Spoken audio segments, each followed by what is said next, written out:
Holy smokes. Oh, there we go.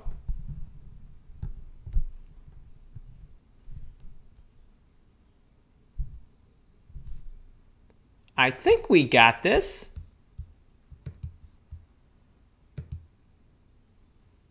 It says I'm live.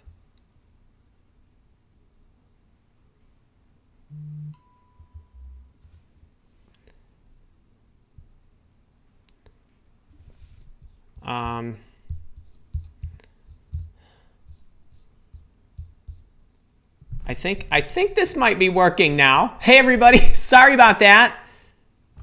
I think this might be working.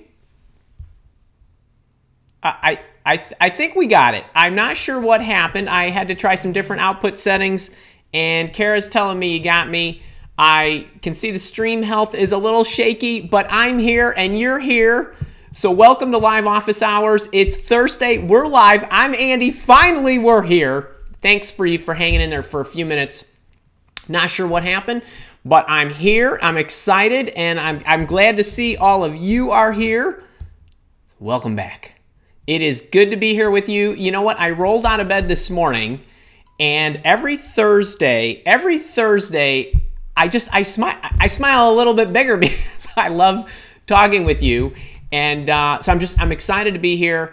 I want to let you know I decided that just for the Live Office Hours folks today, I've been giving away the Interview Intervention book for the last about, I don't know, 8 weeks now. This is still available and you can get your free copy. And how you can get this is in the notes. It's free. You get the hardbound, you get the ebook, you get the audiobook. I'll ship it anywhere in the world for $7. I've also thrown in some extra new bonuses.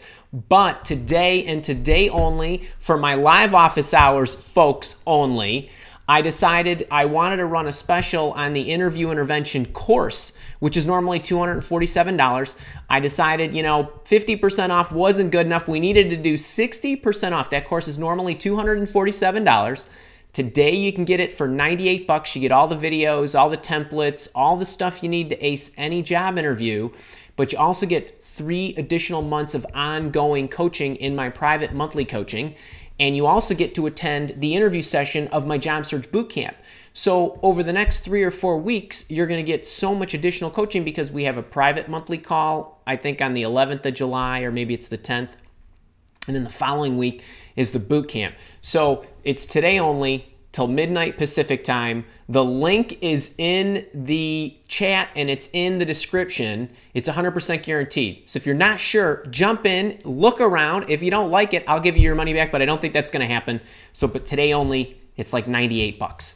So we don't ever special it. We ran a special this past weekend where we did 50% off, and some folks took advantage of that. And if you're any one of those folks, you can email me and I'll give you another $30 off or whatever it is. But love you guys. I'm always trying to do something for you, and I hope this gives you a chance to kind of jump into some of the programs in the Malwa Academy. You also get lifetime access, and you also get lifetime support, meaning you have access to me through the training system for the rest of your life, or the rest of my life, I should say.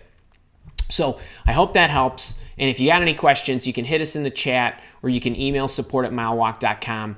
But I want to get you into the program. And while I always tell you, especially those of you that are in my Facebook groups or in the academy, I always want you to know your value, and I never want you to relent. Your job in life as a business owner or as an employee is not to lower your rate so that somebody will say yes. It's to keep the price right and the value tremendous. But occasionally, I like to drop it, give you a flash sale so that some of you that are on a tighter budget can get in and get a chance to get some additional coaching. So that's what that's all about. So I hope that helps. Now, because we were a few minutes late, don't you worry. I got plenty of time for you today.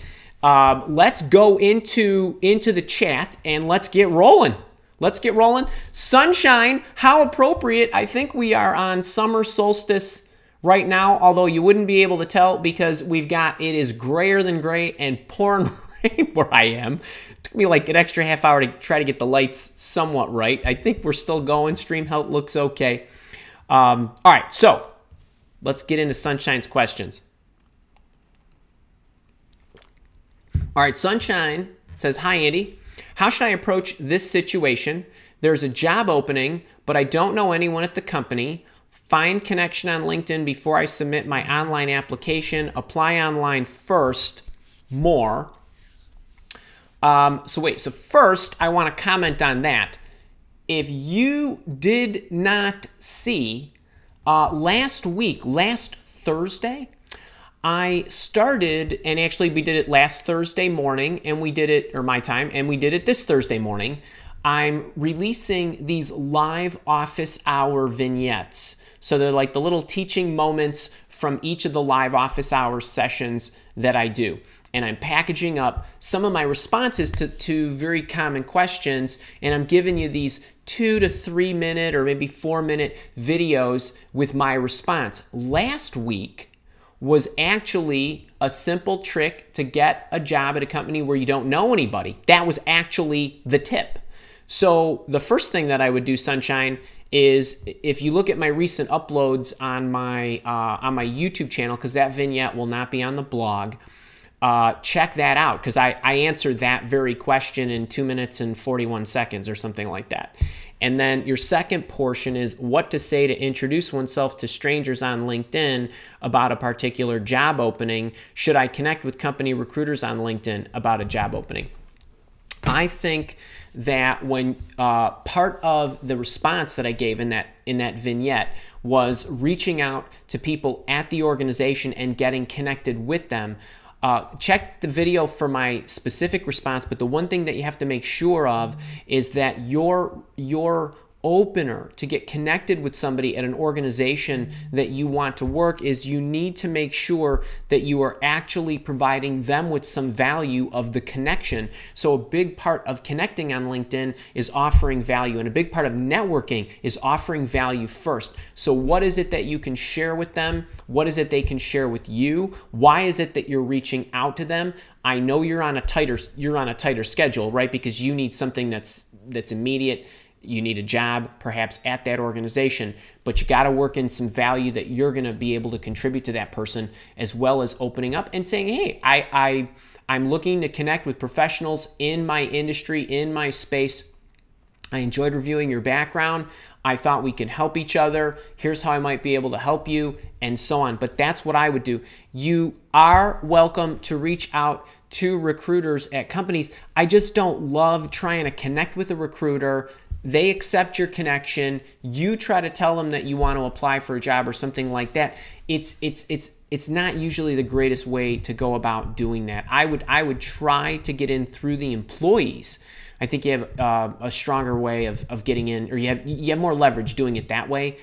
There's certainly nothing wrong with trying to connect with the recruiters and then sending them a personal email directly to their inbox. I would actually rather you do that, and just, once they connect with you, you get their email, and then you send them your cover letter and your resume directly to them. I'd rather you do it that way. I know it's still the same acts, but there's something warmer about getting your email into that person's inbox. I don't care what anybody says. Facebook chat, Instagram chat, LinkedIn in-mails, and so on.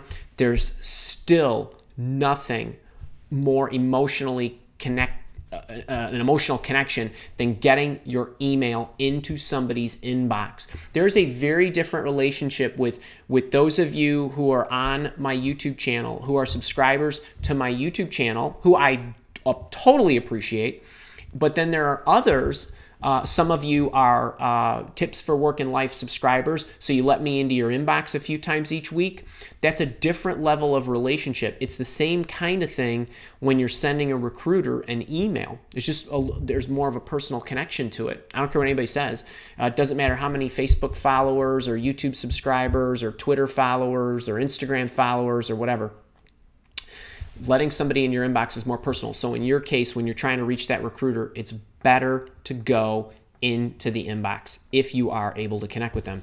I just, I don't even, if it was me, I wouldn't even bother trying to connect on LinkedIn. I would try to get their email some other way. All right, I hope that helped. All right, In the chat, I put in some information about the program that I mentioned and the discount. Knock your socks off with that. Who's here? Maya's here. Great to see you. Kenneth Gomez from Perth, Australia is here. Great to see you.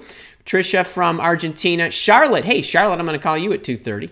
All right, Diana7914. Carrie Day. Good to see you. Alam Hamadi. How are you?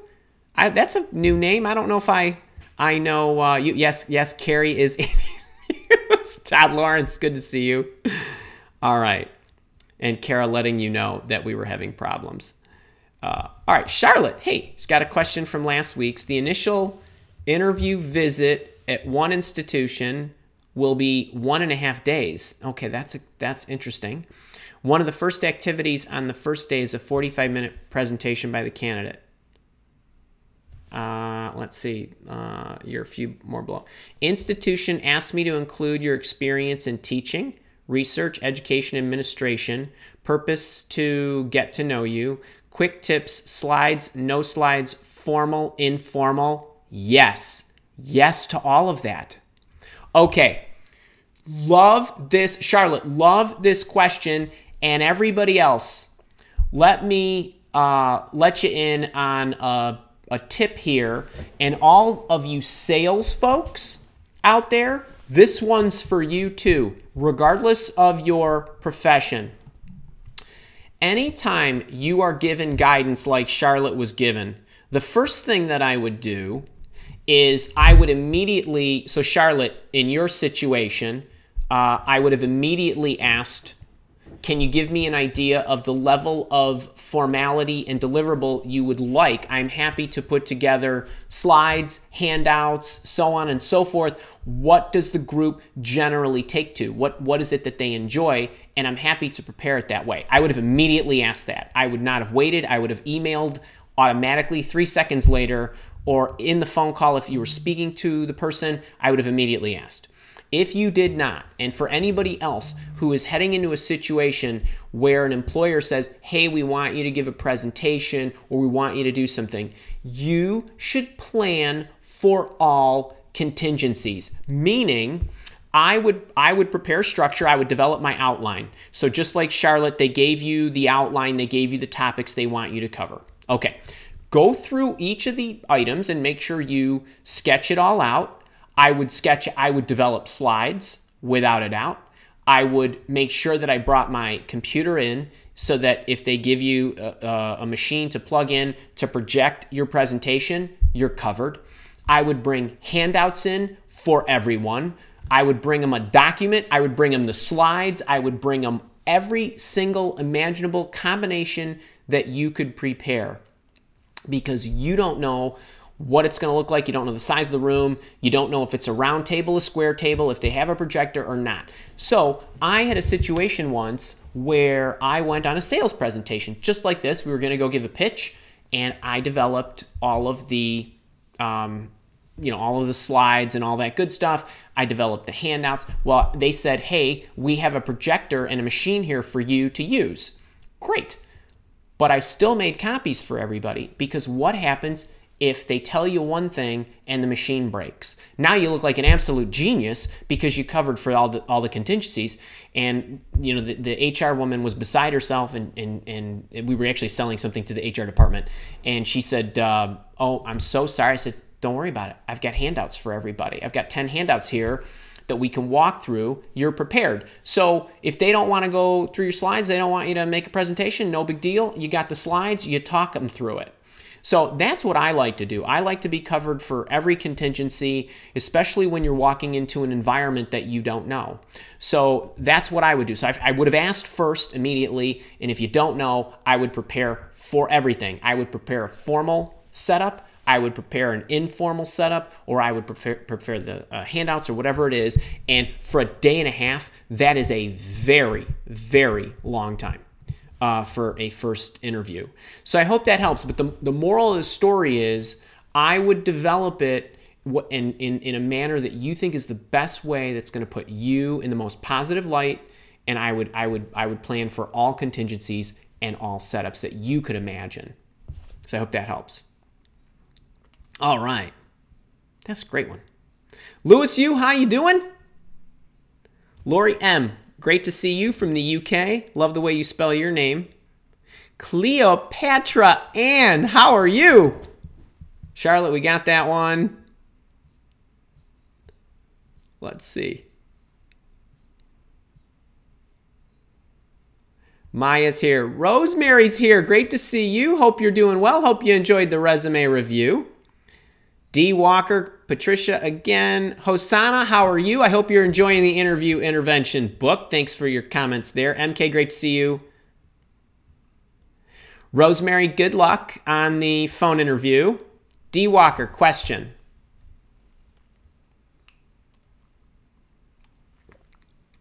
All right, D. Walker, this is a great one. Question, does the ATS system kick you out if you have a resume gap? So, D, I don't believe that you will be kicked out because of that.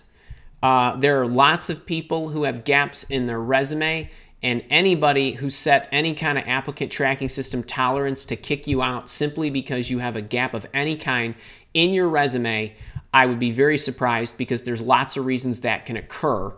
And I don't even know, I mean, we know ATS is generally, we do research on them. That is not something that I've heard that they do.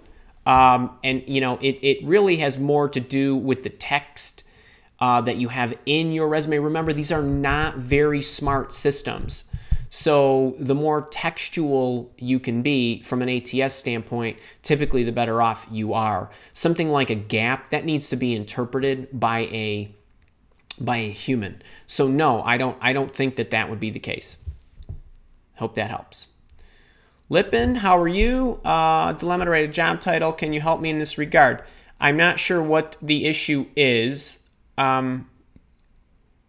Maybe if you drop down and tell me what the issue is toward the bottom, we'll get to it here in a wee bit. Juan, how are you? First timer, can we all give Juan a big live office hours hug? First timer, we love first timers. He's in California looking for sponsorship to Canada in the engineering sector. How to cold call potential employers to sell my skills and experience. I would, that is a great question. So cold call potential employers, what I would tend to do is I would not cold call employers. Most recruiters and employers and hiring officials certainly are not going to just pick up the phone. Nobody picks the phone up anymore. So they like to be emailed. And I don't know if you've ever heard of the concept called permission-based marketing, but that's the world we live in today. A lot of stuff is online. People are not as warm and welcoming of picking up the phone. And the reason I never pick the phone up as a recruiter for any number that I do not recognize, or I'm not scheduled to have, or is not a client or a candidate that I'm working with, because I have no idea what the person wants. And even if I picked up the phone and you started speaking to me, I do not have any perspective of who you are and what you're about. And there's no way I'm going to give you the time to let you explain to me your skills and your background, especially if I have not had a chance to look through it and know that I want to spend time with you. So what I would suggest is use the job searching tips. I have different playlists that are free on my YouTube channel. I categorize them by section of basically the issues that you have as a job seeker. So there's job searching tips, there's resume tips, there's cover letter tips, there's job interviewing tips, there's salary negotiation tips, and so on. So the different problems that you have as a job seeker, they're all in there. What I would do is, if you want to sell your skills, then what I would do is I would learn, or I would focus on, I would actually work backwards. You know, when I learned golf, I learned the game backwards. I learned to putt first, then to chip, then and so on, back to driving. It's almost the same thing with job searching, with one exception. You should recognize what it is that you want. So there's a self-awareness exercises that you should go through. Make sure that you know what it is that you need and want, so you can figure out how to target the right employers for you. But the aspect of selling, yourself, I want you to work. I like you to work backwards. And what do I mean by that? So when I think about all the most important skills that I'm looking for, experiences that I'm looking for, it starts with, okay, what have you done? So just in general, Juan, what have you done? And I've talked about how to capture the most important things that employers are interested in. And I have a free giveaway. Kara, maybe you can put this in the chat. It's my Career Achievements Journal.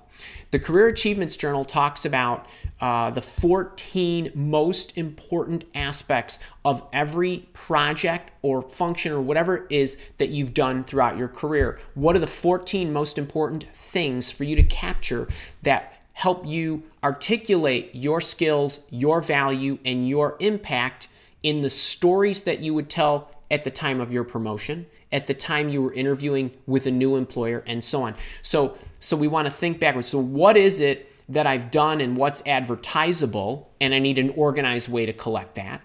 Then work your way forward to how would I speak about this in a job interview? And I have loads of stuff on that. I have free webinars on that. I have free videos on that. And then I would work to how would I put this and package it in a resume? And then what inside the resume do I want to pull out for my cover letter, and so on. That's what I mean by working it backwards. So that's going to give you the most important elements for you to highlight. However, what it is that you've done, and I don't know how experienced you are or how many years you've been working or what your I know you're in the engineering sector, but I don't know what you do. I don't know if you sell engineering products. I don't know if you are an engineer, whatever, project manager, software development, whatever it might be. But the most important thing is you need to understand what it is the employer is looking for, and then you need to map what it is you've done to what it is they're looking for. So there may be 10 wonderful things about you, all equally awesome. If you were to cold call an employer and you didn't understand what was most important to them, what their actual issue was at the moment, and what they were looking for in a candidate, you could be talking about your awesome item number 7, 8, 9 when they really needed to hear about 1, 2, and 3. So a big part of you selling yourself effectively is understanding what it is they need to know about you, not just what you're all about. So it's complicated, and that's why the researching aspect that you need to go through on the front end to make sure that you're targeting the right companies. So you want to target engineering companies in Canada, in a particular region or province or whatever it is in Canada, and then look at which organizations you think would best fit you, see if they have openings, or even if they don't. I give you different options and techniques to approach them, whether they have an opening that's advertised or whether they don't have an opening that's advertised. And I would use that. And the fact that you're a first timer, which I love, is, and you probably don't know me as well as some of the others here do, but there is a load of stuff on my YouTube channel, and I would definitely comb through it to figure out what you need first and watch that, and there's loads of stuff. There's loads of stuff there, and you'll also want to check out the Mile Walk Academy. For everybody, if you have not been to the milewalkacademy.com, check it out. I give away a ton of stuff, and I mean video series, webinars, templates, tools, and a lot of stuff. That's the free stuff. I mean, I think my free stuff is as good, if not better, than a lot of other trainers' paid stuff. And then the paid stuff is really, really deep. So I hope that helps. I know that was a little bit of a winded answer there, but you're a first timer. We want to give you a warm welcome, and I hope that helped. All right, the zombie review. Long time listener, first time caller. I love it. Your tips are great for marketing and finance jobs, but I am an oil and gas HSE professional. How do I quantify things on my resume? The zombie review. So wait, great question. What is it that you do in the oil and gas? You're an oil and gas HSE. I don't know what HSE is. I I don't know if that's some type of system engineer or what. But if you can give me in layman's terms what your function is, I will be happy to help you quantify things. And if you do me a favor, and if you just head to the bottom of the chat and just give me a little bit more clarification on specifically what it is that you do, I will here. I'll keep an eye on my little computer here, and Kara will slack it to me, and then I will at the next break in between questions, I'll be happy to go back to this and answer it for you. Okay. Carrie Day. What's the probability of Mile Walk Academy students having access to the courses via an app for when you aren't around Wi-Fi? So, Carrie, we use a system called Kajabi. It is a phenomenal system, and you actually can access. So we do a couple things. There are downloads, which you can download locally to your phone or your computer or your iPad or whatever. All of that stuff is accessible via download. You don't need Wi-Fi. All of the audio that I've created. So, for example, in the interview intervention course that we're offering today, every video that's in the platform, there is a corresponding audio file. The audio file itself is downloadable. I don't let people download the videos because I mean, there's certainly tools that you do, but I just don't want people stealing them. But all the audio you can listen to locally. You don't need Wi-Fi. And if you have your phone, most of the phones have 4G or LTE or whatever. You can just hit the thing and watch. By the way, a lot of times if I take a coffee break or a lunch break or whatever, I bring my iPad, and it doesn't matter where I am, and I'll watch my trainer stuff that also uses Kajabi. It's the same way. So you should have access to. You don't need an app. All you need to do is log into your system using Chrome, Safari, or anything that you have on your phone, and you'll be able to access that stuff, even if you don't have Wi-Fi. So I hope that helps. But at some point, if they can give us an app, I would definitely love that. All right, good life notes. Good life notes. Hey, Andy, to avoid age discrimination, is it acceptable to withdraw dates? What if I withdraw the start and end dates? How can I pass the course duration to the recruiter? Okay, so here's what I think you're asking. I'm assuming when you say start and end dates and you put course duration, you're speaking about either an associate's degree, a bachelor's degree, some university courses or college or whatever it is that you've done. If you are an older worker and you've been working for 20 or 30 years and you want to drop the date of your degree off your resume, go ahead. That's totally okay. One of the first things that I generally ask is the first job that I see on your resume, is that your first job? However, you don't have to put it on the resume if you don't want to. So if you're speaking about your schooling, go ahead. You could drop it if you want. It's something that I would recommend. And as a matter of fact, I just, Good Life Notes, I don't know if you saw it, but I just did a video 9 days ago. I released it called Job Search Advice for Over 50-Year-Olds. I don't know if you're over 50 or not. Doesn't matter. By the way, it doesn't matter if you're 22. That video is good because I go into job searching tips, I go into resume tips, and I go into job interviewing tips. And one of the things that I do point to is dropping the date off your education. Hope that helps. All right, hang on. Kara is... I love this. Okay, the zombie review. We're back to you. Okay, hang on. Let's refresh. The zombie review is a long-time listener, first-time caller. Your tips are great for marketing and finance jobs. And I would also argue for just really any job. But I'm an oil and gas HSE, so health and safety professional. How do I quantify those things on my resume? He or she does safety orientations, advises on safety matters on site. It's hard to quantify accomplishments for a job like that. Maybe it is or isn't, I don't know. As a matter of fact, anything can be quantified. Anything can be quantified. So if your natural reaction to, and this goes for anybody, I don't care if you are an accountant, if you are an engineer, if you are a project administrator or manager or portfolio manager or CFO, it makes no difference, salesperson. Think about how many you do. So roll with me on this and maybe draw the analogies from all the things, the zombie review, that you do.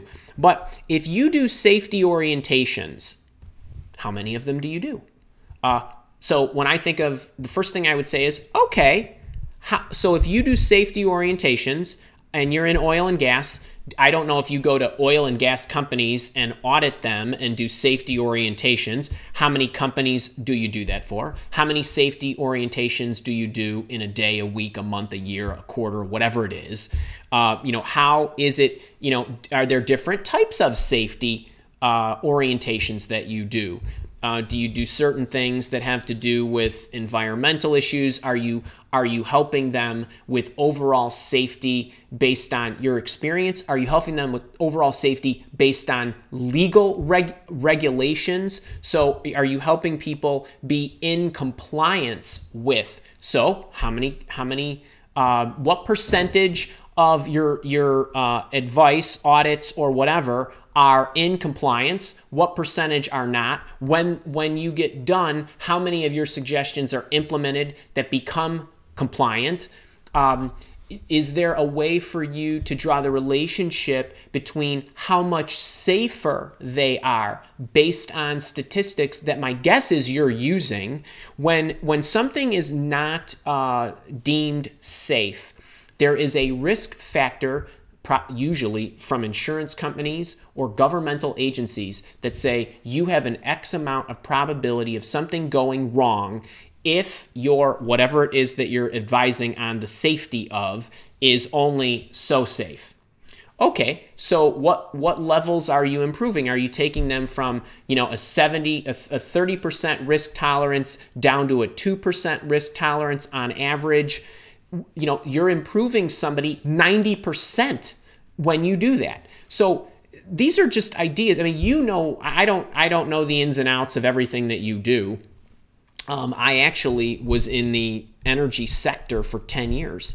My first 10 years, I was an information technology, well, actually for the first 17 years of my life, was an information technology and management consultant for a large consulting firm, and oil and gas and energy was my field. So I worked at the what used to be Amoco, now British Petroleum, Shell, Tenneco, Texaco, Equilon, a number of other joint ventures, Koch Industries, and a whole slew of those types of companies. So I understand, at a very high level, the types of things that need to be evaluated.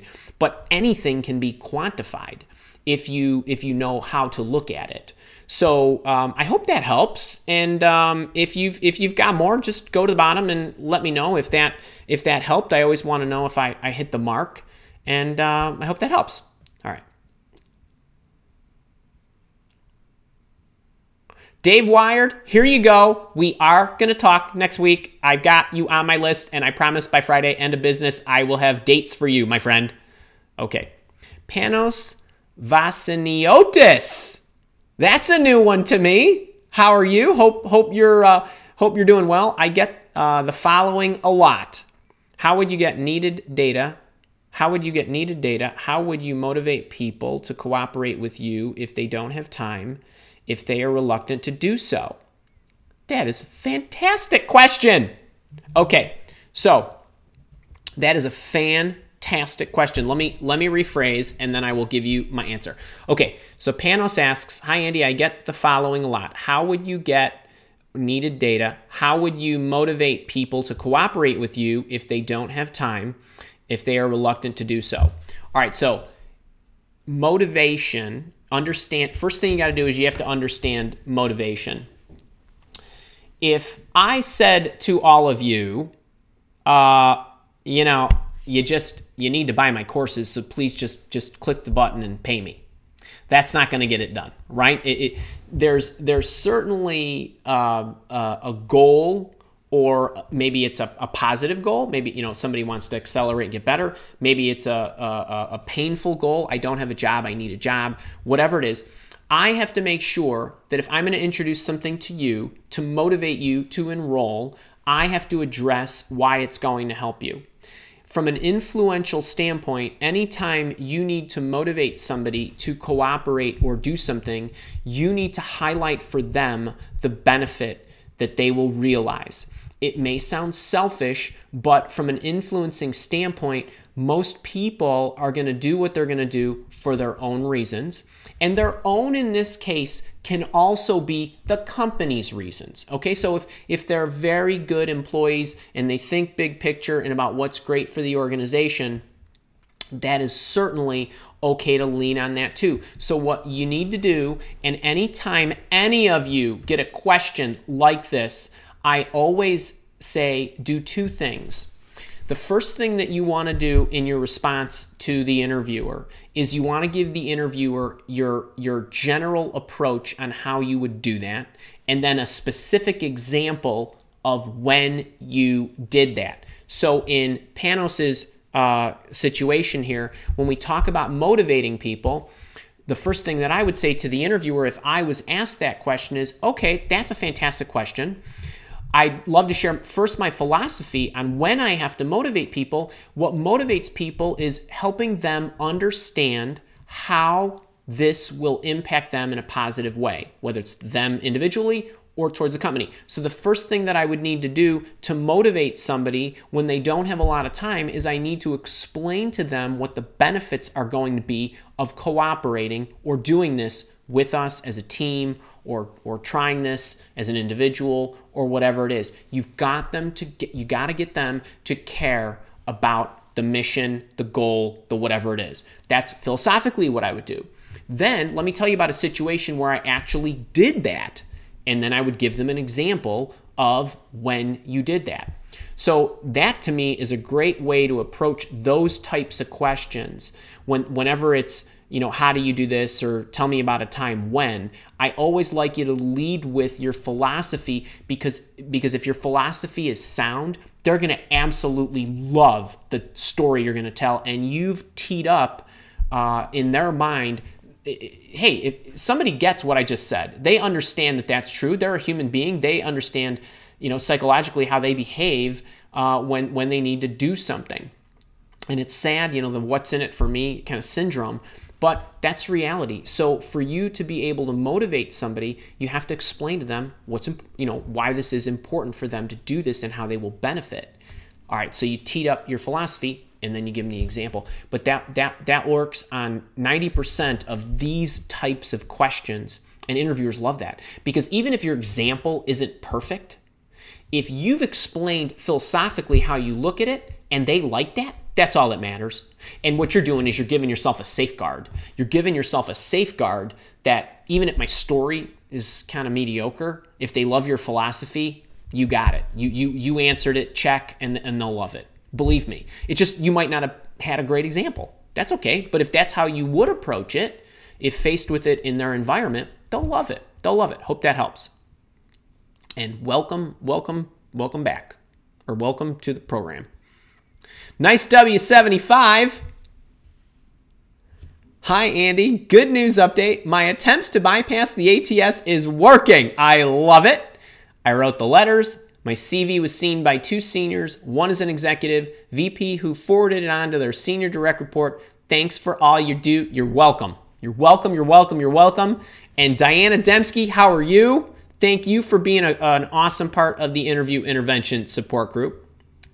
Let me see where I am. I just slipped my hand on my... Hey, folks, if you are loving this, I hope you are subscribed to the channel. New videos, Sundays, Tuesdays, Thursdays, and live office hours on Thursdays. And if you are a Tips for Working Life subscriber, you get free stuff on Fridays as well. And I just love it. And if you're liking it, click the little thumbs up button. All right. Rosemary Hall, on one of the job boards I use when applying, they have a line above the cover letter that says sell yourself, and it has to be 100 characters or less. Any suggestions? Yes. So if you only get 100, if you don't know what 100 characters looks like, that's what 100 characters looks like. So Rosemary, think about your background, and in your case, I would also, when you sell yourself, and if you get something like this in the applicant tracking system, assume that the applicant tracking system is looking for keywords in your sales pitch as well.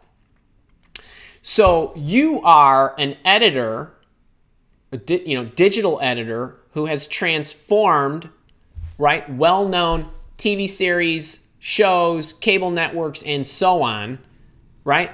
And I would finish that sentence off. And what is it that you've done to transform those shows through your editing and engineering? That's what I would do. And I would if I had to sell myself, I would always make sure I was using nomenclature that was on target with the types of jobs that I would be applying for. And I don't care who you are, I don't care what you've done, I don't care how many accomplishments you have, and I don't care what your background was. I would make sure that in my sales pitch of 100 characters, that I made sure that I had words that job description was looking for. And I would sort of reverse engineer how I sold myself. So I actually just had to do that with 200 characters for a podcast that I'm a guest on, that I do August 6th, that airs December 5th or something like that. And, I had to write my bio based on their audience, not mine, if that makes sense. Hope that helps. Hosanna. Oh, Dublin. I didn't know you were in Dublin. I've been there. It's awesome. I love Dublin. 2 nights I stayed there as I was camping across Ireland. Badair Aziz, great to see you. Long Beach, I'm guessing the weather is better where you are. Nad, good to see you. Powerful Questions Coaching. Hey, boss, how are you? I love meeting you through the program. You are awesome. Charlotte Hobbs, you are welcome, and I look forward to talking to you at 2:30. Rosemary, you are welcome. Oh, man. Okay, wait. Can I just take this moment and kind of milk this? All right, so Rosemary Hall is a boot camper, and she enrolled. Rosemary, I hope I'm not embarrassing you here. She's awesome, and she enrolled in the boot camp, and she got the resume review as well. And she said, "Thanks you for the wonderful resume review. I am in awe of your suggestions. You rock." And I love you for that. Thank you. And it's really nice when you guys do that. We have everybody here. So yes, it's awesome, and you're awesome, and you gave me a lot of great material to work with. And folks, just as a side, and I know there's a ton of stuff in the Mile Walk Academy, and the boot camp is my signature program. It has everything in it. It is the entire framework, and I want to stress this, and I want to stress this for anything, and even the interview course, and I have a resume course and all that stuff. The reason job seekers struggle most of the time, aside from the fact that you don't do this very often, you shouldn't be very skilled at this, okay? There's nothing wrong with that. You don't do this very often. I do this every day of my life, 365 days a year for a long time. And that's right, I work weekends and every day, so all that work-life balance stuff, you'll never hear me talk about that. But you'll hear me talk about being productive.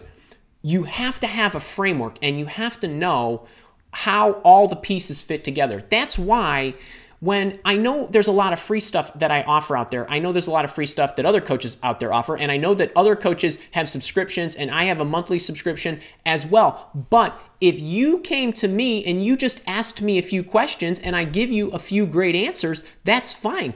But your problem might be over there. And if you don't know how this piece that we just fixed fits in with that piece, you're still not going to get the results. You need the framework. That's why the boot camp is really great. But I recognize it's a more expensive product and that not everybody can afford that. That's why I've made my resume program, my interview program, and some of these others for less money available. You get lifetime access. You get all this stuff. You get a ton of coaching. You get some ongoing coaching too, because I want to make sure that it's not just you're trying to purchase something and think it's going to solve all your problems. There are a lot that goes into, most of the people that I coach, they think their resume is an issue, or they think this is an issue, or that's an issue. And most of the time it has to do with, you do need a great resume, don't get me wrong with that, but most of the time it's not targeting the right organizations in the right way. And if you can get that resume in front of the right people. So there's a lot of handoffs throughout the process. But Rosemary, and all the other folks that are in the boot camp that have the resume review or in the resume review program, that is a great program, because it's not just resumes, it's cover letters, it's your LinkedIn profile, it's how to get noticed, it's all that stuff. But the boot camp is the entire framework, and that's why those folks are having such great results. All right, thank you for letting me do that for a few minutes. Phil, hey Phil, good to see you. Hosanna, oh wait, can I do this? All right, Hosanna, let me milk one more. She said, yes, Andy, the interview intervention book is just amazing. Folks, this, even if you can't afford the interview course, this is free. So this is $29 on Amazon. The ebook and audiobook is $27 on the Mile Walk Academy. And you have the ebook and you have the audiobook and my chapter notes. And I've also thrown in, as a bonus when you get this for $0 cost, but $7 shipping and handling, you get an ebook that's another ebook that's $27 called How to Interview the Employer, 75 Great Questions to Ask Before You Take Any Job. That's in there too. These people who are getting this for free, for $7, are getting all that stuff. And Hosanna just said, Andy, the interviewing book is just amazing. And I love having all of you in there. And it's a way to get you in. Check it out. You get some coaching in there. I do some other fun stuff in the Facebook group. We just had an 50-minute or actually hour-long coaching session last night in the private group, and that's free. So I'm doing everything I can. I know some of you are really trying to do this on a budget. I totally get it. So I'm doing everything I possibly can to make these things affordable. But if you can pay for some of the coaching, you're going to get that much more. So wonderful. Dave, yes, golf, learned pretty much the same way. That's why my putting is the best part of my game. Good. All right. Hey, listen, if you guys haven't grabbed it, that Career Achievements Journal is very, very effective. It's effective. I mentioned this earlier. Kara posted it around 11:28, and there is, it's a wonderful little diary of all the things that you should capture. And it's a great stimulator if you're putting your resume together to go back to that document and think about your past projects. And then the stuff you're doing at the moment, the stuff you're doing right now that's fresh in your mind, captured as you go. So it's a really, really great tool. Reinhard, great to see you from Germany. Loved your emails a few weeks back. All right, Dave was helping me out there. I didn't know what HSE was, but I hope that helped the zombie review. Todd Lawrence. Several opportunities moving forward, but the one I really want is going slower. Jump at the first offer or buy some time. Todd, I get this question a lot. Should I take the bird in the hand? And the rough thing about answering that for you is, so there are so many factors that you are dealing with that are personal to you. If ideally you would have a job and you wouldn't need a job. You'd be interviewing and you wanted to move on from your past employer and you have the luxury of time and you don't have to take the first offer. But if you are unemployed and you need to put food on the table and you've got a bird in the hand, then that might be a good option. I can't really advise without knowing your situation. However, I wouldn't just leave you there. When you are going through a process, we went through one of our awesome boot campers, Kathy, was dealing with not just 2 employers, but like 3 or 4. And they were all moving at different stages. And they all had indicated they wanted to give her an offer. And some were coming in and some were, getting delayed and all this stuff. And, I'm going to give you the same advice that I gave her. You want to communicate with the employers, hey, I'm still in the process with another organization, and you want to try to give them some insight as to how long that process is going to take, and say, is there, would you mind if I complete out that process so that I can understand, whether your option is the better one for me or theirs is, and just be upfront. I'm a huge fan of honesty and high degrees of communication. I like it going both ways. I like the employer letting you know, hey, we've got other candidates. It's going to take this long. Here's where we are in the process. Here's where you are in the process. And I like you to do the same thing. Hey, these are the other organizations I'm interviewing with, and I'm going, I'm at the second interview with this one. It looks like there's going to be 4 rounds, whatever it might be. And if the employer is aware of that, they appreciate that. And just do it in a polite way. You're not, holding their feet to the fire. And obviously, they really like you because you've got an offer and they want you to join them. So you've got to take that stuff into account, as well as your own personal situation. And while I can't give you a definitive answer of which one you should do, at least I would try to communicate with the other organization, and I would let the other organization know that the one that you love, I would say to them, I have an offer. I love you. I want to make this work with you. Can you give me any idea of what the rest of the process looks like, or the timing of all of this, so that from an etiquette standpoint, I can turn to the employer who gave me the offer and actually tell them and give them some information to manage their expectations. So that's what I would do in that case. So I hope that helps. Juan said, I just heard the answer to my question. Okay, wonderful. Raul. Oh, God, everybody's setting me straight. The zombie review, thank you for that. I hope that helped. Yeah, look, Dave, this is a great one. How many trainings have you done? How long did they take? Did you develop the orientation? How many people? By the way, Dave's a boot camper, folks. That's why he knows this stuff. I'm going to get some of these boot campers to help me teach these courses. They're just awesome. Thank you for that. All right. Laura Depew, I don't know, how do you quantify if you work in education? Love it. Love it, love it, love it. My wife's a 3rd grade teacher who I love more than life itself. Okay. How many students have you taught? How many students in your entire life? On average, 30 students a class per year for 10 years. I've taught 300 students. I've taught various grades. On average each year, my students take a test and they test into this percentile, and by the time I get done teaching them, their increase is X percent. The average student's increase year over year is 10% increase in knowledge. All of my years, it's been a 15% increase, which is 50% better than the average teacher can get out of their students. So anything that you do, how many different curriculums have you developed? How many different processes have you built for your school?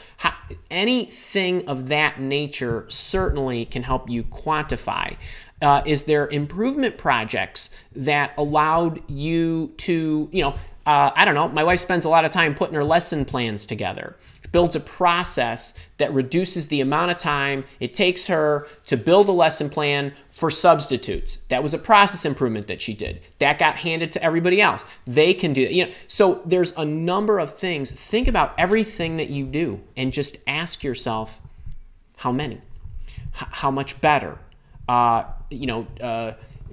those of you that are in, you're teaching seniors in high school, what percentage of your kids go on to college? I mean, there's anything that you can think of that you can quantify. Those are great things to do. I'm sure there's a whole bunch more. And if I thought about it for a while, I could probably come up with another half a dozen.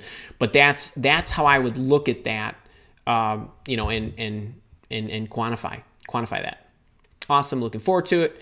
Dave's got a question. Is there any good way to tailor a resume and career highlights so people and ATSs see position A instead of position B when my last position was position A on a B team?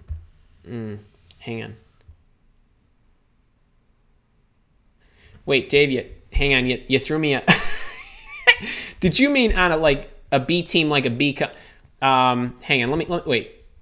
Let me see. Is there any good way to tailor a resume, career highlights, so people and systems see position A instead of position B? So I'm assuming you meant when my last position was position B instead of position A. I think that's what you meant. If I'm gonna go with what I think this is, and you could tell me if this is not. So let's back, like I always like to do, let's back it up a little bit. Sometimes you all are working in a field or a position or a company or whatever that's recent, that's now, and you don't want to highlight that. You would, so just an example, I worked in financial services for 10 years. I've now worked in healthcare for 10 years, and you want to get back to financial services. So Dave, I don't know if it's something that extreme, but for everybody, I think the message here I'm going to try to convey is the same. If you, one of the most wonderful things about having a career profile and career highlights at the top of the top half of the first page of your resume is you control the narrative of what you want the ATS and what you want the recruiter or the hiring official, whoever, to see. So that's the first thing they're going to see. The prime real estate is where you get to set the tone for how they think of you. So if you say, senior engineer with 20 years experience in multiple sectors with 10 in the financial services space, you can do that, right? So even though you've spent 10 in healthcare, you can still draw their eyes to the fact that you've got 10 in financial services, or you could say 10 in financial services and 10 in healthcare, either which way. And then the highlights that you pull forward, you can pull forward from previous spots in your resume. Now, this is kind of extreme. I said 10 years, but maybe it was just a few years ago. But you can control what they see up at the top. That's the beauty of having that real estate and being, oh wait, Kara's telling me.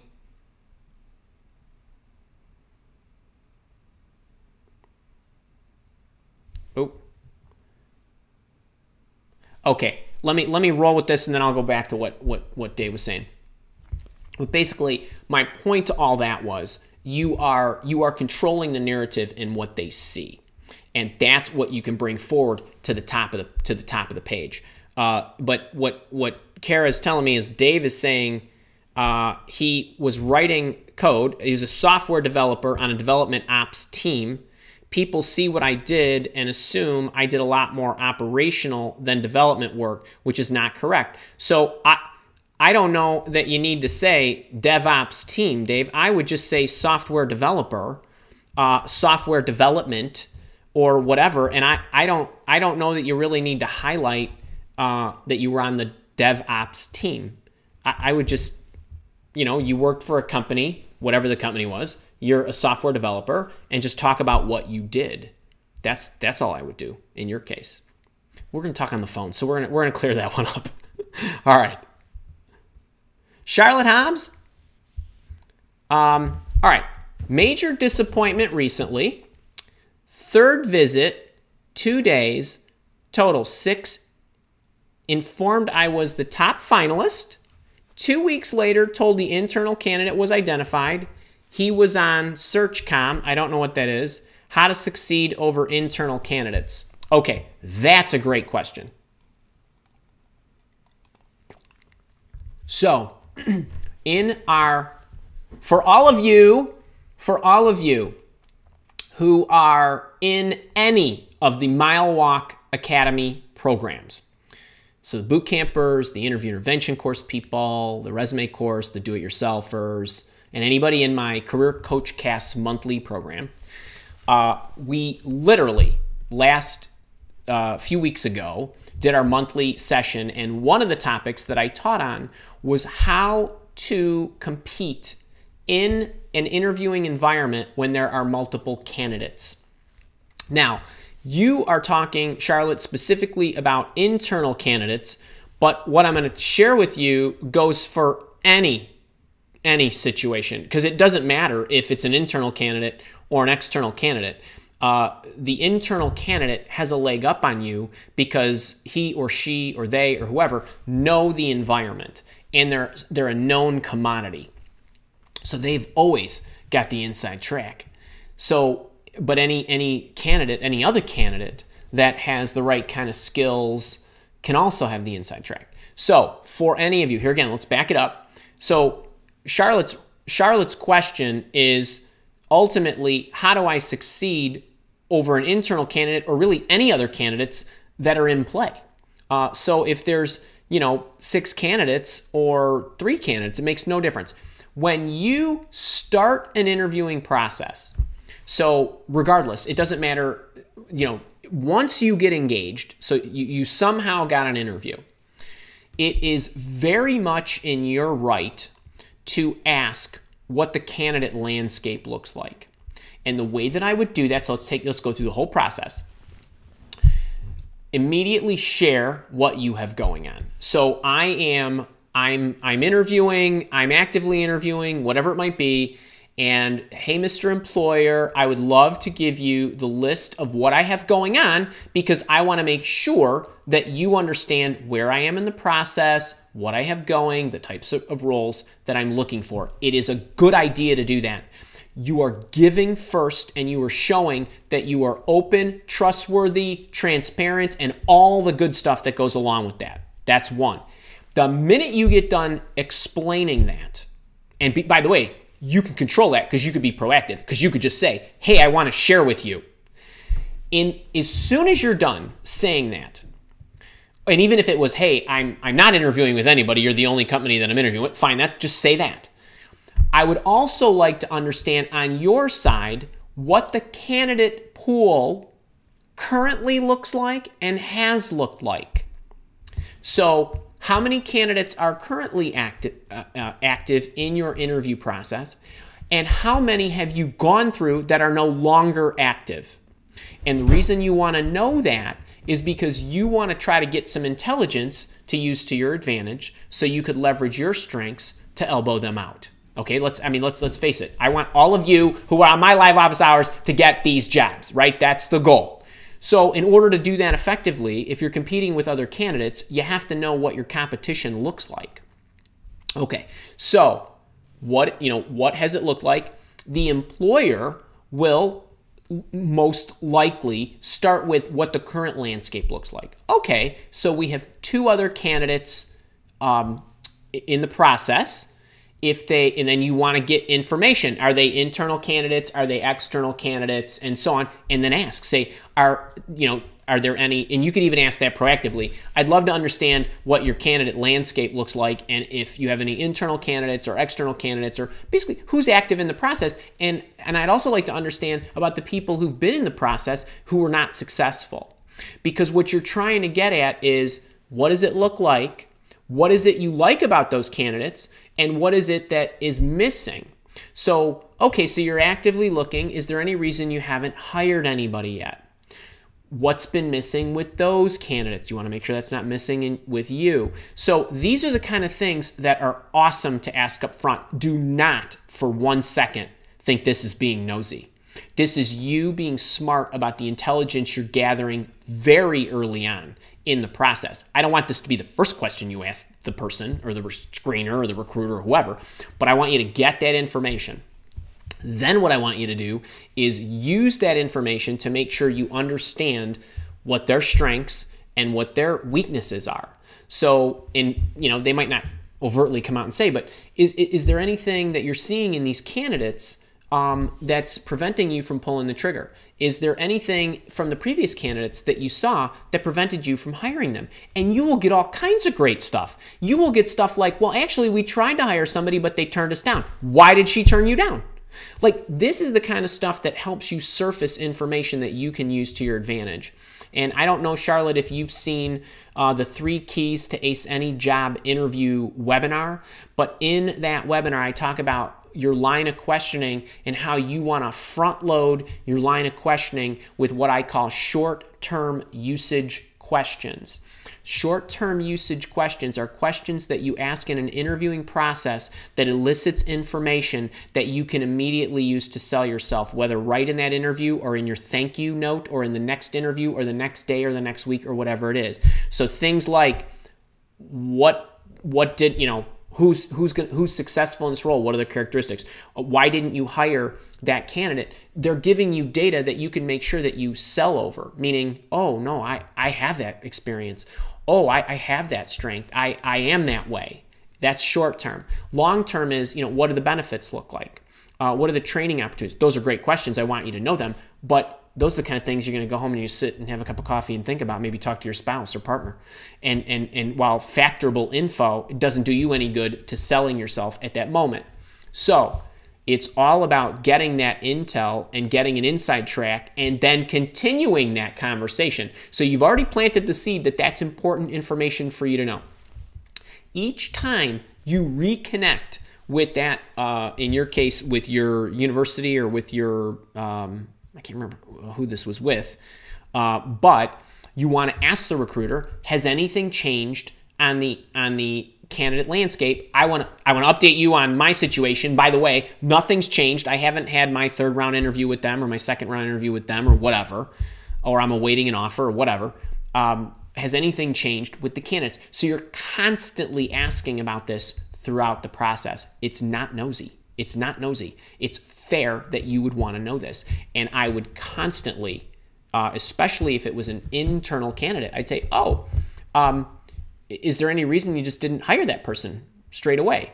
And that's a positive way of asking, you know, well, I would think that that would be a good idea. Why wouldn't you do that?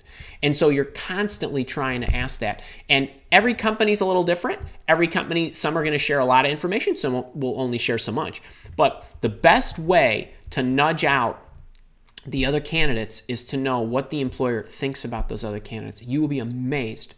80+% of employers will actually share that with you. We always do that as a recruitment firm. Now we do that with our candidates who we are working with to put into and place at our clients, but we don't do this anymore. We used to work on a contingent basis. We don't recruit on a contingent basis anymore. But when we did, we would always ask our clients, are you interviewing any internal candidates? Are you interviewing any candidates that came in through the portal? Are you interviewing candidates from any other search firm? And so on. What's missing? What's whatever? And we always use that insight to talk to our candidates to say, hey, make sure you're highlighting this or downplaying that. So I hope that helps. The moral of the story is get the information early and then stay on it. I hope that helped. Maya, can you provide any tips to use when searching for jobs and one uses job responsibilities as search terms so that return search items are more narrow in scope? Hang on, Maya, let me read that again.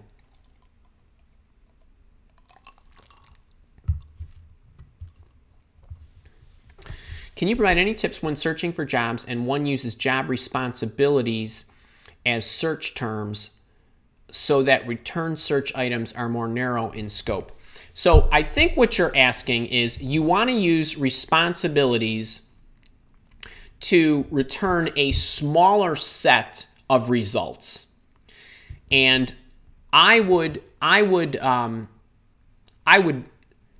probably come up one notch, and I would search based on a little bit more generic terminology for your business function. So in your case, there are boundaries that you might want to set. If you could have a couple different ways of looking at this. In your particular case, you could be looking at law firms or governmental agencies or other organizations of that in that genre. And then you could be looking at business development, market development, and other things of that nature and see what comes back, and then block your region of where you want to look on those job boards. And I would probably look at those levels. When you talk about going into the specific responsibilities, like responding to proposals, statements of work, developing customer relationships, all those other things that you do, I don't know that will actually give you the best returned set of results. So my actual tips would be make sure that you're at the right level so that you're getting back a plentiful list. However, Maya, and you know this because you're in the boot camp, my strong recommendation is you do not drive your job searching based on position. You drive your job searching based on targeting companies. So while I answered your question there, this wouldn't be my preferred way to go about my job search. I'm much more, I don't care if you're 22 or 62 or 72 or anybody in between. It is much more effective for you to drive your job search based on targeting organizations. And if you want to know how to do that or why, and I spent 90 minutes in a live office hours explaining all this, and it's called How to Build a Target Company List When You're Job Searching. There's a live office hours session, actually maybe half an hour, I talked about exactly how to do this and 12 techniques to do this, to come up with target companies who would be smart for you to apply to, whether they had a publicized opportunity or not. And then I would network map my way in as a first form. And then I would look online. That's cool. You can look at what's available. You can look at their career portals. You can look on LinkedIn and the job boards. But I would keep driving my efforts based on targeting companies because I can control my outbound flow of reach outs, of communications, of cover letters and resumes being sent. If I limit it based on positions that are available from the job boards, then I'm limited by that list. And that's not going to make me feel very good if I'm not surfacing opportunities that I like. But I would, and I go into a host of detail about what the benefits are of this. Check out that live office hours. I would also, folks, recommend the live office hours that I did on why your job search is taking so long, because in that live office hours, I talked about your demographic and how you should be spending your time between targeting companies, networking, searching online for positions, and so on, based on your age, your income level. I break it down by folks that are 50 and older, 100,000 and older.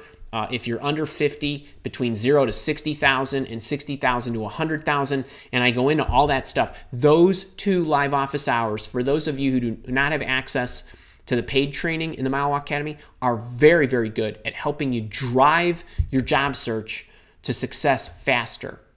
So I hope that helps Maya and everybody else. All right. Hey, if you guys are not, how we doing? We're an hour 12, although I don't know if it's oh yeah, I guess it is. We've been on an hour 12. I'm having a great time. I'm going to keep going because this is fun and I'm helping you and I love it. But if you're loving this, as always, make sure you subscribe to the channel. Click the thumbs up button. Don't forget the 60% off.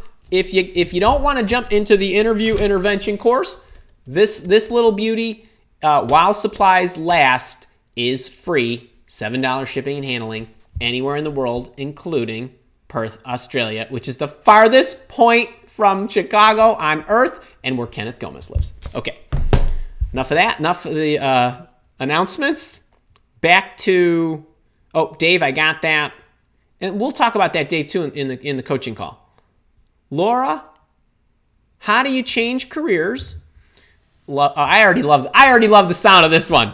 How do you change careers when you worked in a different role previously, switched for several years, and now want to switch back? Employers won't look past my most recent experience. So Laura, I know how hard career changing is, which is why I speak about it a lot and why I've put out a lot of content on how to change careers. I want to immediately point you to 3 places that I would go. But before I do that, I want to tell you that you just haven't found the right employer. Because meaning that there are employers who will value what you did. Now, I don't know how many years is several years, but if you worked for 10 years and then you switched for 10 years and you wanted to go back, I would give you the benefit of the doubt. I would take a look at you in the light that you wanted me to if you had the goods, if you used the right tactics, if you got the interview the right way, and so on. So here are some places I want you to go to figure out how to do this.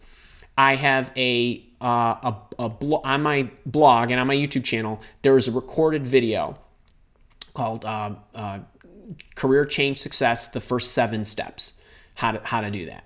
I also did a live office hours titled How to Change Careers Successfully. It's a longer set of instruction. It's maybe 20 or 30 minutes, and then the live office hours went on for another hour. That's in the live office hours section. They're both on the YouTube channel. I just did, as in 2 days ago, dropped a new video called 10 Steps to Win Any Job Interview When Changing Careers. Watch that. Okay, that's 11 minutes. And I also, while it is not currently running, have a webinar that's free called 12 Steps to Career Change Success. Basically, how to transition to your second career, which would be for you too. If you are on my Tips for Work and Life email list, when I rerun that, I did a live event in May. I ran it a couple weeks ago for just the weekend. It was a special for just my folks, my email folks. I do a lot with just my email folks, and it will surface again at some point, and you'd want to be alerted to that as well. And I gave a great outline and a 12-step checklist and form for all the things that you need to do when you're changing careers. That was the giveaway from the webinar. But that's what I would do. I would check out those resources, because that's how you're going to get past the employers. And then what I mentioned to Dave Wired about the formatting of your resume. If you have not watched, actually, you know what I really want to do? Check out 3 Secrets to Get Your Resume Noticed. It's a free webinar. You can go to the Mile Walk Academy. It's right there, Laura. And if you watch that, for anybody who watches that, I show you exactly how somebody looks at your resume, what they're looking for, the content that you need to put in there. That's a kind of an insider's view. It's about an hour. But I also give you a booklet that's called my Resume Content Builder. In the Resume Content Builder is a one-page layout of my resume template. It's instructions on each section, what it is, why you want to do it, and what topics to cover in each section. Then the third part of the Resume Content Builder is the Career Achievements Journal that we've been talking about here for a few times. That's also included in the workbook. So it's like a dozen pages of, I mean, it is an awesome giveaway. I can't believe I'm not charging for that, but it's an awesome giveaway. And Laura or anybody else who wants to put a killer resume together, the webinar's free, the download is free, and you can use that as well to package up your resume. And then, like I was mentioning to Dave Wired, that you can kind of move forward some of your highlights from your previous career and move those up into the top section in the career profile and in the career highlights. That's one of the most important things about those sections, is controlling the narrative, and controlling the narrative also for the ATS. So Laura, I hope that helps. There's a bunch of assets that I've created for you that are out, and everybody else that are out there, and I'd really try to take advantage of them. Chrissy D, hi Andy, I just had a phone interview. The location is too far, but I wanted to thank you because I felt so much more confident than I ever did, and I owe it all to you. Thank you, Chrissy. I love that. Wow. Oh, that's just awesome. I love hearing that stuff. Rosemary Hall, wow, thank you. You are welcome too, for whatever it was that I said or did. How are we doing here? 12:25? You guys having fun? I'm having a great time.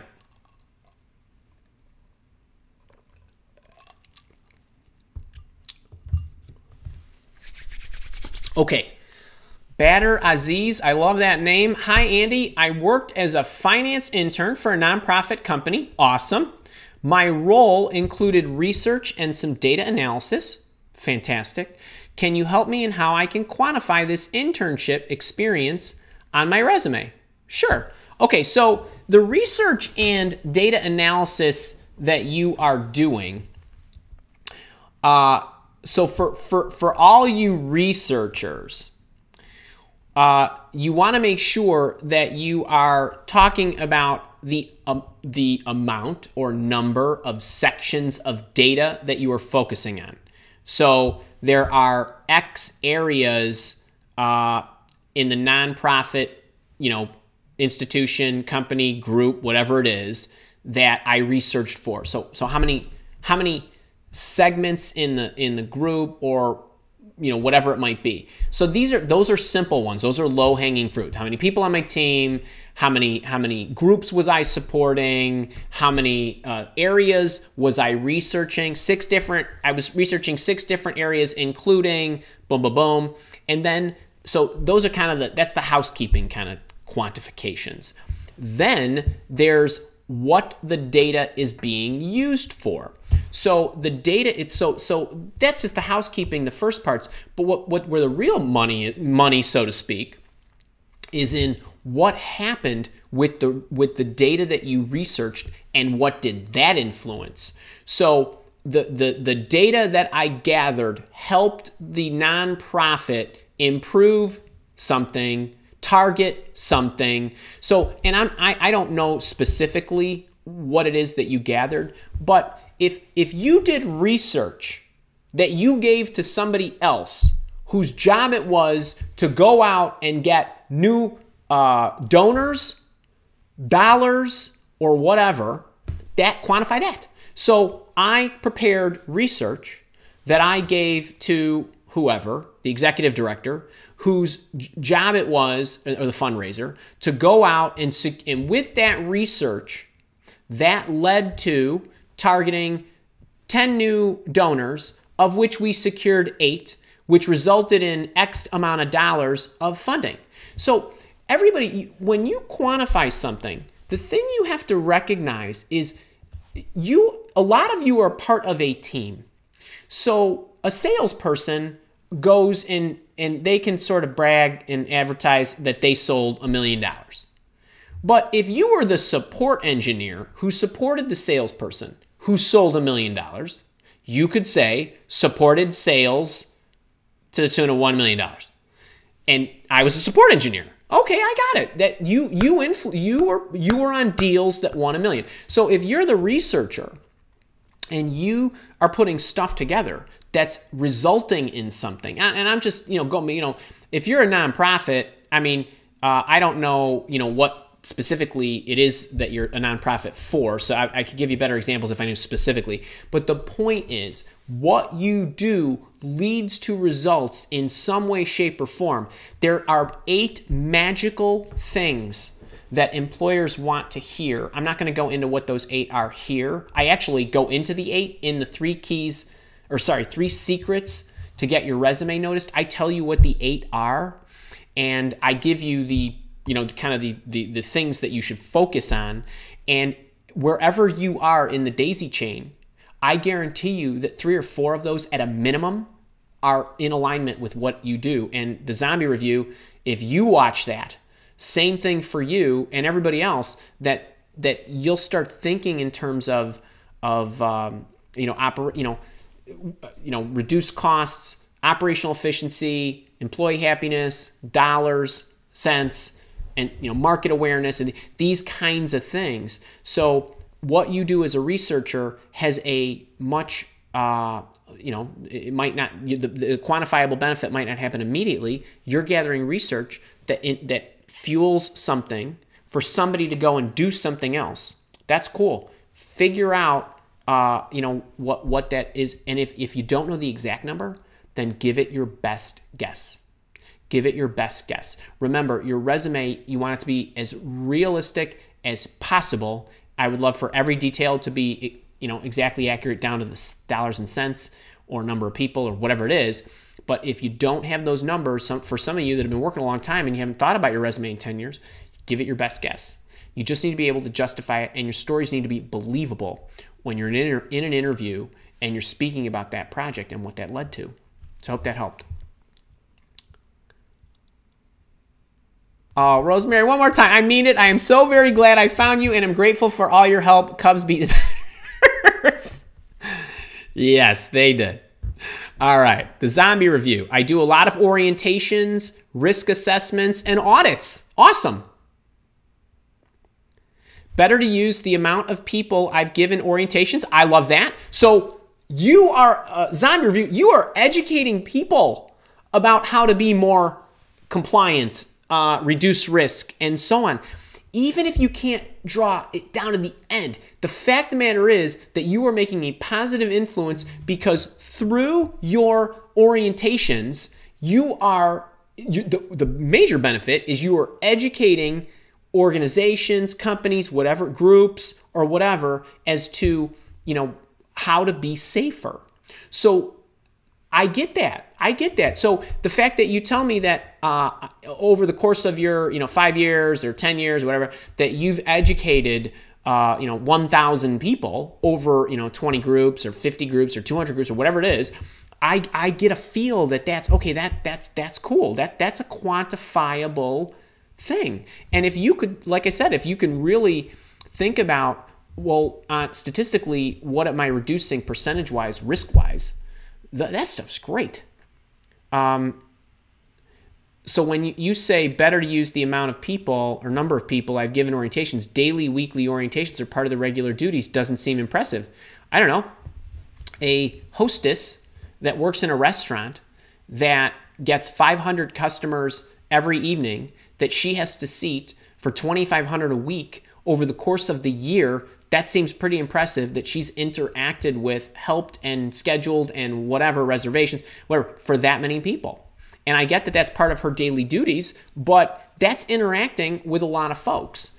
And that, that to me is when you aggregate this stuff, and it's real. And I get it's part of your regular duties, but that's the beauty of it, that anybody can show the bigness of this with the aggregation. So I hope that helped. Kritika. Hi, Andy. I need some advice about a Skype interview for a position of research assistant. Awesome. For German University for 60 minutes. Common questions apart from technical questions.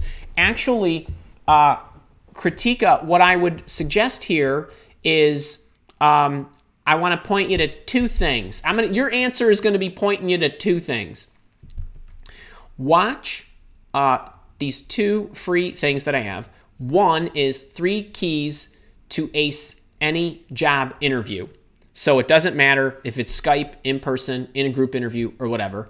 If you watch that, not only is it going to give you great interviewing techniques, but there's a giveaway at the end of that called Ace Your Job Interview, Master the Best Answers to the 14 Most Effective Job Interview Questions. It's a magazine-style booklet. It has the question at the top. It has alternate versions of the questions, so 43 variations of those 14 questions, what the employer is why the employer asks them, what the employer is looking for, and my very best responses. And I guarantee you that most of your questions will come from that booklet. That's the first thing. The second thing is, I don't know, 2 months ago, I don't know how long ago it was, I did a live office hours on 20 tips to ace your video interview. Watch it. The teaching portion is probably cut down to about 19 minutes, 20 minutes, something like that. And then the live office hours goes on for, like this, like an hour and a half. But check that out, because that's gold, and you need those two things. You need those two things. All right.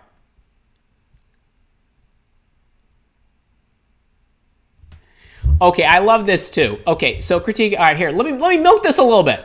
By the way, she's saying, I used your advice for the resume summary, same manner, but I molded it how you told me to do it, and I got an interview offer. I love it. Folks, I have looked at a lot of resumes, and as a recruiter and a hirer, more than 500,000. And I've curated what I think is the best format. And now, through teaching it to folks in the Mile Walk Academy, as well as a lot of the folks on my YouTube channel and my blog, I get a lot of these. I love to hear it every time. We have people in some of our paid programs and in the boot camp who immediately change their resume style, and they get interviews that much faster right away. If you have not seen, if all of you have not seen 3 free tools for your resume to beat the ATS, check that out as well. And I go into some stuff there as well. It's really, really cool. Okay. Ooh, got a lot of deleted messages there, huh? You are welcome. Oh, yeah, folks, if you don't, Kara, I see at 11:53 posted the free, this guy. If you don't have this, grab it. I mean, well, actually, if you get in the course for 60% off, I send this to you free wherever you live, even in Perth, Australia with Kenneth Gomez. But, okay, I see what you did. Thank you for that. So anyway, don't get it while supplies last. All right. Royal Escapades with William and Kate. I love it. I love it. All right. Hi, this is Kate, first timer. Welcome, Kate. 2-year travel sabbatical. Built a brand website and social media for followers, but none directly relates to my job. Field, business ops and tech. Should I include it on my resume? Okay, Kate, that's a great question. And for any of you that have side hustles or side jobs so I want to be careful here. I realize that some of you take opportunities to try to do some things. Maybe your intention is to make it your business full time. Maybe you just want to try it and see how it works or whatever. If it is something that is directly related to your field, I always recommend that you put it on your resume. So for example, let's say you weren't traveling and you built this brand website, social media, you tried to drum up the followers, and you were trying to make it your business. If that's your story and then you just decided you didn't want to do it and you want to jump back, I would also put it on your resume.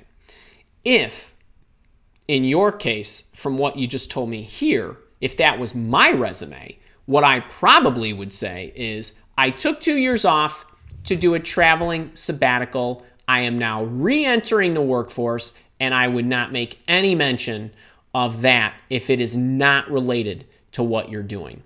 So I hope you can see the differences there. If you were trying to do it and it was 2 years and you just decided, hey, I don't think I can make this work,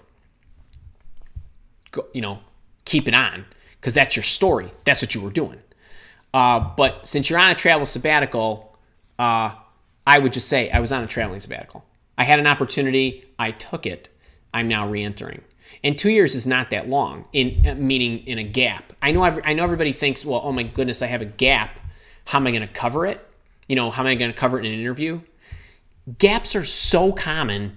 It's just because I see it every day and with the people that I work with. But I know for you, it's unique because it was a gap and you're worried how it's going to be played out in, resume reviews and interviews and stuff. But I just tell your story. I took time off to take care of my sick child, my sick parent, my sick spouse. I took time off to travel the world, my husband and I, whatever, I took time off to go help, starving kids. Whatever it is, just say it and then just move on. I'm coming back. That's all.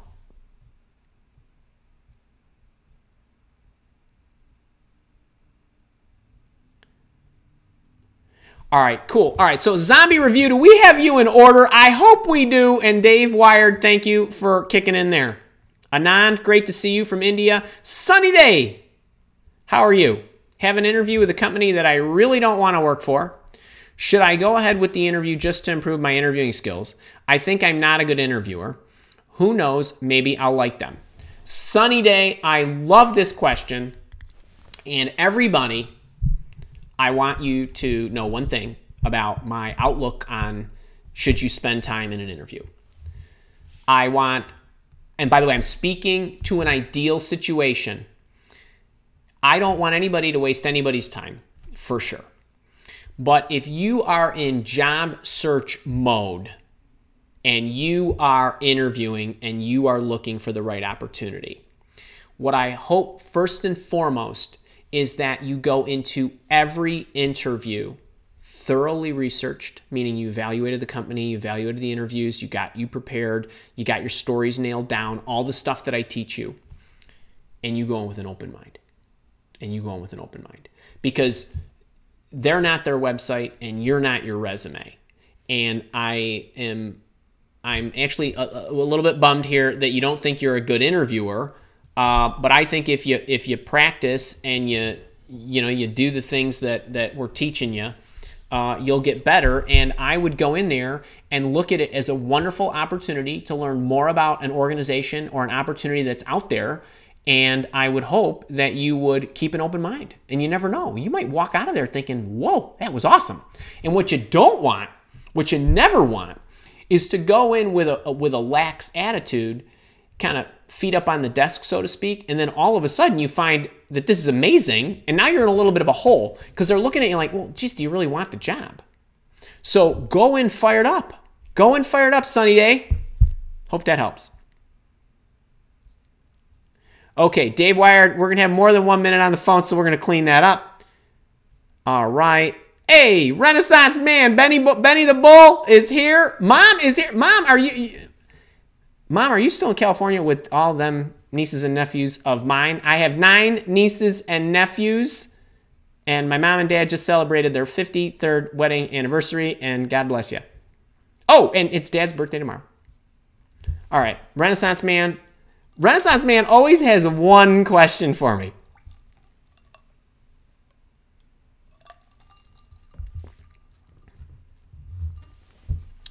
Okay, Ben. Ben asks, my one question for Andy, recently approached by CTO of large company for a gig and wanted insight on how to prepare for a phone and possible in-person interview with an executive. Okay, so Ben, a couple things on the phone aspect, and I know you're a boot camper, but we have a sliver in the boot camp on just the phone interview. I have an article on the blog about Sliver. It's written about how to ace the phone interview. Those are general principles. Let's check those out. The interviewing with senior level folks. I also did a live office hours called 12 Strategies to Succeed in Executive Job Interviews. Now, I realize you yourself are not an executive. However, the tactics that I speak about in that live office hours for any of you, when you are interviewing with executives, I would also use as many of those 12 tactics as are appropriate to you. And the one I would very much point to is when any of you are interviewing with executives, so very senior folks, the biggest key to winning that interview is getting the executive to look forward instead of backward on your history. So I'll be really clear here. Executives who are effective empower their people.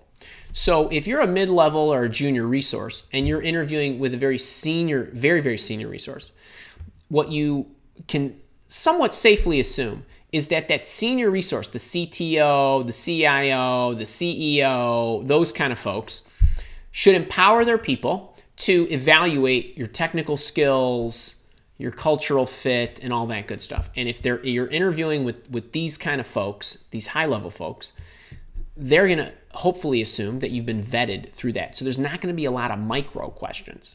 It's going to be more about how you fit into the organization. Most of the senior people should actually be selling you and pulling you into the company. Okay, so going in with that mindset, you want to make sure that you get the CTO or the CEO or the CIO's vision of where things are going, how they feel you fit into that, and then you want to get them to shift any questions about your background to how you would be handling and supporting their vision in the future, because you want to get them envisioning you in the role. This is important for executives, it's important for career changers as well, and it's important for anybody speaking with a very senior person. So what would it be like to have Ben in this role, and how would he be supporting our growth and our goals? So you want to get him talking about the future, the goals, the direction, the product strategy, the marketing strategy, whatever it is appropriate. In his case, the technology strategy and how they're going to optimize, right, the infrastructure, the cost, and all that good stuff, and how you would go about your business to help them get there. And this is what I would do, and this is how I could help move it there, and so on. Those are the things that I would focus on. So I would check out those resources too. So zombie review. At what point does emailing and asking for updates turn into more harassing and annoying the person doing the hiring? So zombie review, it depends. So if you go in for an interview and you interview and you say to them, okay, when will I hear from you and what's the next step? You should always ask those things. Then what I would hope is that they give you some clarity. So they're either going to say, I'm going to call you tomorrow and email you tomorrow with our decision and what's next. We have some interviews with some other candidates, and we're going to interview them over the next X number of days, and I'll get back to you by the end of the week. Or it's going to be a couple weeks, or something vague, or whatever. Depending on what they tell you, you should make sure that you adjust the frequency of your contact based on what they shared with you should be the next interaction point. So if somebody says, I'll get back to you tomorrow, and they don't, and I would wait another day, and then by the close of business 48 hours later, I would email them. One day, you get 100% error. Okay, so they're a whole day late. That's pretty bad. So you want to contact them. If they say, we should know something in a couple days, let a couple days go by. If you don't hear from them, give them another 3 days. That's pretty good. 5 days when they say a couple, sure. If they say, hey, we're not sure, we're in the process, we're not sure when we'll get back to you, but we'll call you and we'll let you know what the next is. Wait 1 week. 1 week, and then reach in. So, and if they say, hey, we'll get back to you within a week, then wait a week and 3 days. So you want to just try to adjust when you're contacting them and the frequency. But remember this, good companies stay in constant contact with candidates they love. And if they are not contacting you back, it says something about what they are, how they are to work with, and are they worthy of having you as an employee. I genuinely feel that way. And you're obviously an important person in the companies that you work with as a health and safety engineer. So, they should be in touch with you. That's what I think. Oh, wait, did I miss? Oh, did Ben go in there? Oh, he repeated that. Okay. Charlotte Hobbs, thank you, Andy. Extremely helpful. I wish I had talked with you before the internal candidate got my dream job. When I did not, hopefully will not happen again. Charlotte, let me say this. That wasn't your dream job.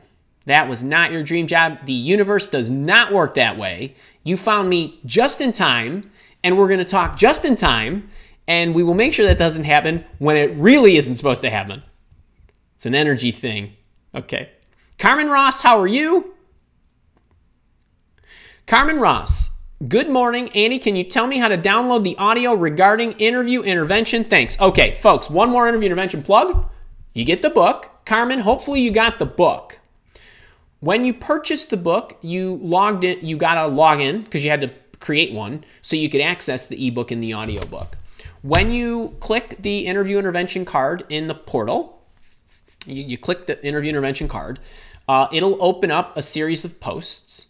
And then each post, folks, you'll love this about what I did. So each chapter in here, each chapter has its own audio. So if you want to listen to a chapter over again or whatever, you can just piece what you want together. So what you do, Carmen, is you go into the interview intervention, click the card, it'll open up a bunch of posts.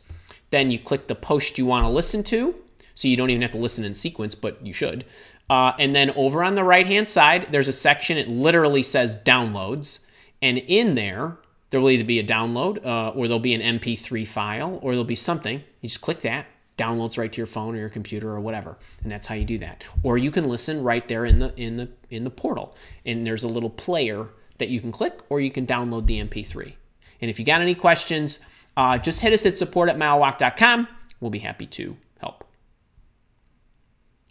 And Kara is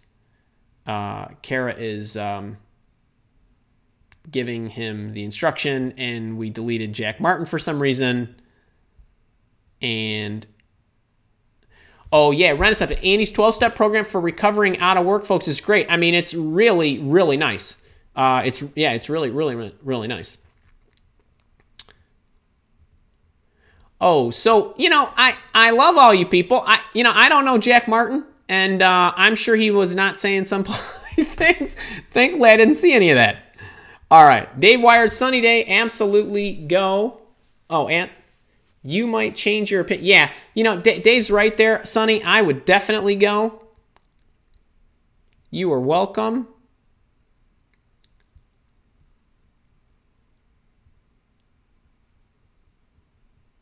Oh, this is so great. I'm just looking for any more questions. Donna Morley. Donna Morley, your name is new to me. Hopefully, I don't know if you're a first timer. If you are, welcome. Hi, Andy. I was at a group interview this morning. 3 candidates. Do I send a thank you letter email today, or do I wait if I move on to the next round of interviews for this position? So I love this because we have multiple teaching opportunities here, Donna. All right, so let me repeat it, and I think what, Donna, I hope,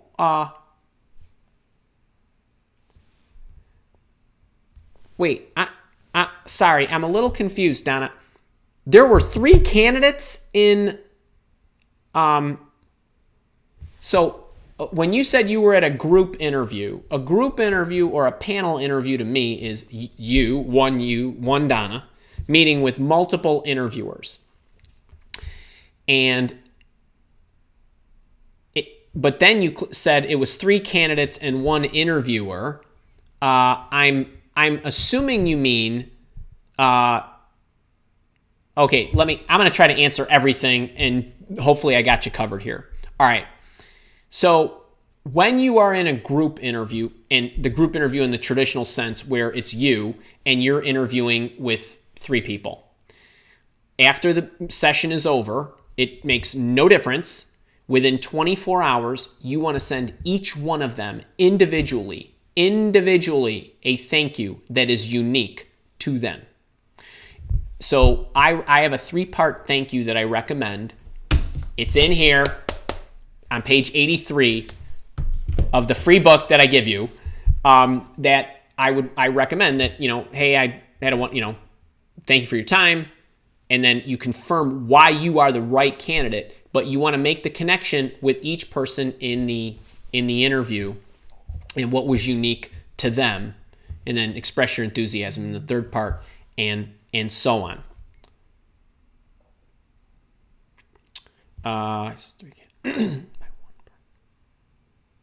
Okay, so what along this line of thinking, you want to make sure that you send each one of them a thank you. So for all of you that are going on group interviews, by the way, I have a group interview video coming up here in the next couple of weeks. So you want to make sure you send each of them an individual thank you within 24 hours. If in your case, Donna, where there actually were 3 candidates and 1 interview, I've never heard of this.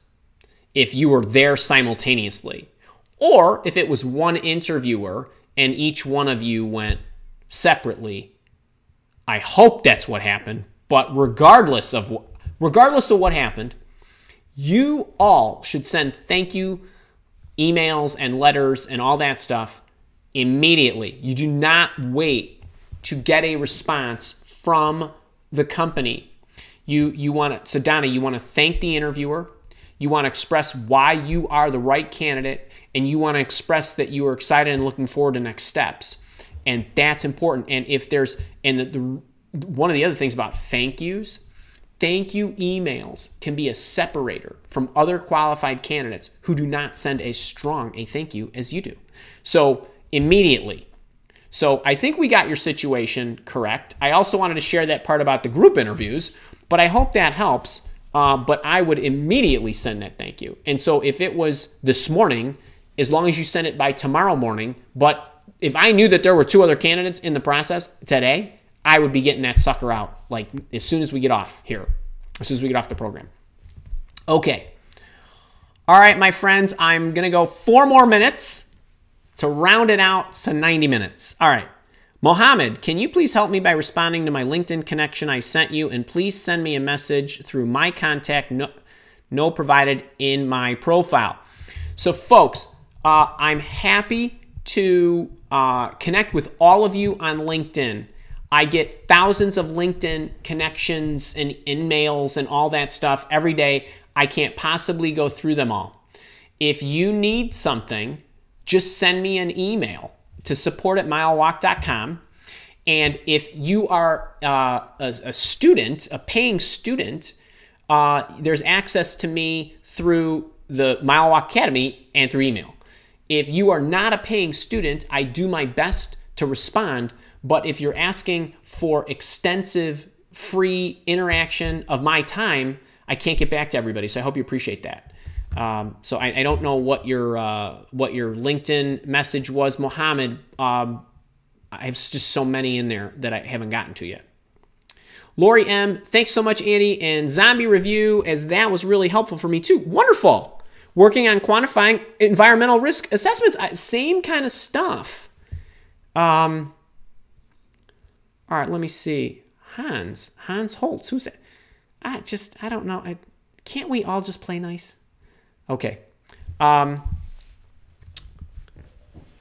right, Patricia Blanco. You say resume gaps are common, and I totally agree, but it seems that they are some kind of red alert to interviewers, like they were suspicious in some way. No, you know what? We interview candidates who have gaps all the time. I just want to understand what it was. And I'm pretty understanding, and you know, if I was with Kate and I had an opportunity to take a 2-year sabbatical, I would. But I can't. So, you know, I mean, I don't. There are many, many reasons why people do not get job interviews or don't get hired. And having a gap in your resume, if it's reasonable, is not the reason. It just isn't. Okay, let's see. Yep, Dave Wired, send him within 24 hours. The man knows. Zombie Review, maybe because I'm Canadian, I'm just terribly polite and I hate to think I'm bothering. You are not bothering. This is etiquette. It's good communication. All right. Danny. All right, here we go. I'm going to answer Danny's, and then I'm going to give you a little charge up here. How do I explain during interviews an 8-year break in my career due to family issue? You just did. My husband was very sick. He has dementia. I tried to care for him, and he's now in a home. That's it. I wouldn't even ask you anything else. It would be over in 10 seconds. I honestly, that's what I think. That's what I think. Okay, folks, listen, I have got to go to a short meeting and then call Charlotte Hobbs, hopefully at 2:30. And I want to thank all of you. Don't forget, this is free. Ship it anywhere in the world for $7. And you get the ebook, the audiobook, and another ebook, How to Interview the Employer, 75 great questions to ask before you take any job. The Interview Intervention course, normally $247. Today only is $98.80 because it's 60% off. You get the entire course video, all the course videos. You get a recording of the last boot camp, and you get to attend the next boot camp for interviewing, which is in July. You get 3 months in my private membership coaching and access to all the archives while you're in your bonus period, access to the Facebook groups, and it's 100% guaranteed. So, but that expires tonight, midnight Pacific time. So hopefully you'll take advantage. I'm not sending any emails. I'm not sending any reminders. The links are in the chat. The links will be in the description. And I will see you all next week. Take care.